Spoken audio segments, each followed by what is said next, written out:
ba? Bigat, lalo na para sa akin. Kasi iniwanan ako ng nanay ko nang hindi ko alam, pinaalam niya ako. So parang in real life ba ito? Hindi nga! Tatay mo ang nang-iwan sa'yo, di ba? Baliktad. O kaya nga. Kaya, syempre, sobrang nakaka-relate ako sa totoong buhay. Pero syempre, ayoko na ibalik yung dating nakaraan kasi parang gusto kong sumama ng bago, gusto kong maging masaya. Kung ibabalik ko lang yung dating nangyayari sa amin ng pamilya ko, parang lalo na akong masistress. Ayoko ma-stress. Okay na kayong daddy mo ngayon? Mas okay? Okay na kami. Actually, wala akong ginagawa. Pag malayo yung may siya nag-drive sa akin.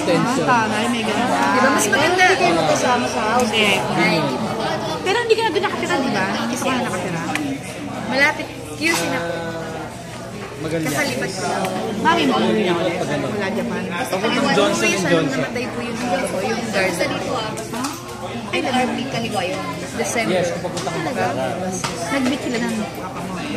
Nag-meet sila? O pinag-usapan nila ang inyong... Actually, nung nag-uusap sila, wala ako. Kaya hindi ko na pinag-usapan nila. Sabi ko, ano pinag-usapan nyo? Ayaw niya sabihin sa akin. Pero okay sila sa isa't isa. Ando pa nga yung asawa ng papa ko. Talaga? Malayo. So happy ka pala na...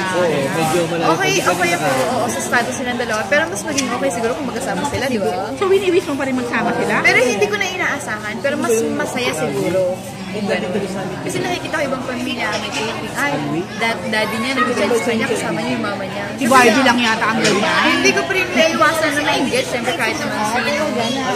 Pero yun, hindi ko sinasabi sa ibang tao, parang sa akin na lang yun, kinikim-kim ko na. Hindi ko wala pakialam.